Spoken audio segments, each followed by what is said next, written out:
Convenience. It's crazy convenient to eat crap.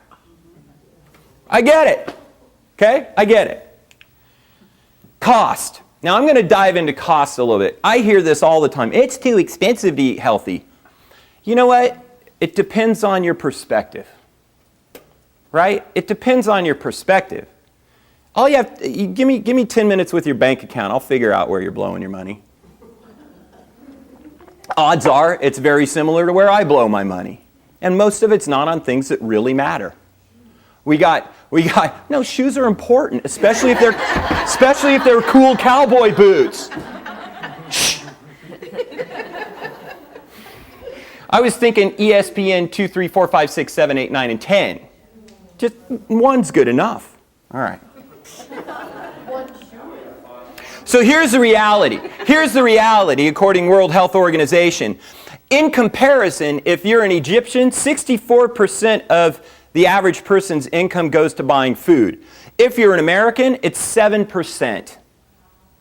So the reality is, we've got it cheap here.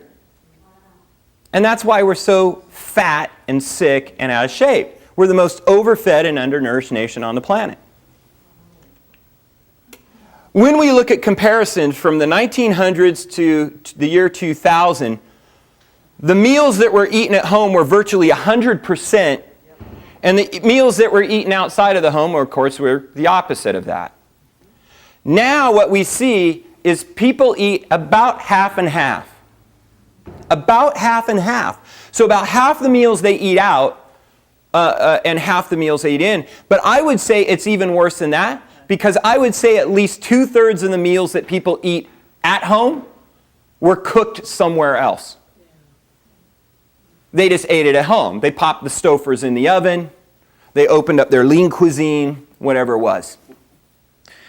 And so the reality is, we're spending a ton of money on this because we're paying somebody else to prepare it for us. I'm not going to argue whether it's healthier for you or not. There's just additional costs in the overhead of that restaurant and paying people to prepare and deliver those foods, what have you. And so when we start spending more on that, right, then our budgets go a little more ballistic. But it's still 7%. The reality of it's cheaper to eat out is not really true. When we look at a family of 4, what they would eat versus a family of 4 if they prepared the food at home, healthful things like fish and fresh vegetables and clean water and what have you. When we compare them, it's about half. So it's not more expensive to eat at home if you're preparing your meals. If you're buying healthier versions of crap, it will still cost you a lot. As a matter of fact, they'll add more. They'll add like 15% to the cost just because they put the word natural on it, right?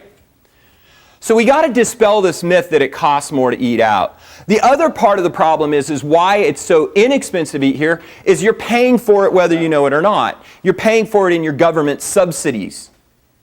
Okay? Now whether if you're an extreme leftist and you think, well, that's a good thing, or you're an extreme capitalist right-winger who says, yeah, but we gotta, it's our American farmer, right? All this is baloney. What we're really doing is we're subsidizing the meat and dairy industry by about 73% of all the subsidy dollars go to producing meat and dairy. Okay? We get about 13% of it goes to grain production. Now the actual reality is this is blurred because that's all we feed is the meat and dairy, right? Is grain. And then on top of that, look at this. 10% of our dollars goes to subsidizing sugar and alcohol.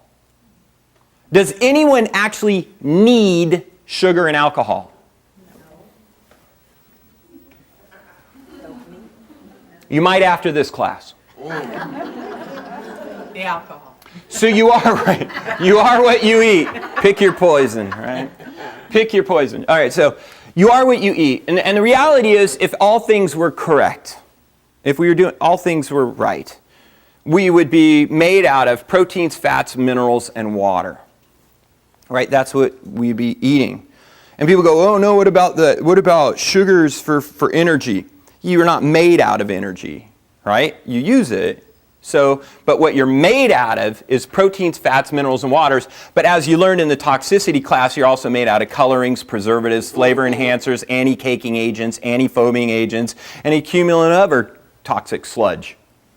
Because most of those things have an affinity for fats. And if you got excess body fat, or even a normal amount of body fat, that's where it stays. Okay? That's where it stays, and it bioaccumulates in your body.